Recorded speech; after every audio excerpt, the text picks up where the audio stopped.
আপনার মন খারাপ হলে আপনি এই সূরাটা পড়বেন।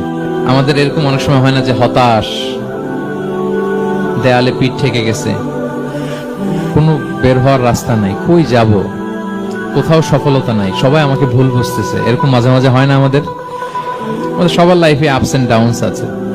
আপনি যখন ভারাক্রান্ত হবেন, কষ্টে থাকবেন, এই সূরাটা পড়বেন, দেখবেন যে আপনার ডিপ্রেশন দূর হয়ে গেছে।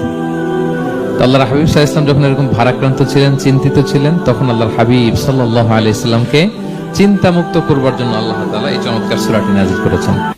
আল্লাহ নাযিল করলেন, আউযু বিল্লাহি মিনাশ শাইতানির রাজিম, বিসমিল্লাহির রহমানির রহিম, ওয়াদ-দুহা ওয়াল-লাইলি ইযা সাজা মা ওয়াদ্দাআকা রাব্বুকা ওয়া মা ক্বালা ওয়ালাল আখিরাতু খায়রুল লাকা মিনাল উলা ওয়ালা সাওফা ইউতিকা রাব্বুকা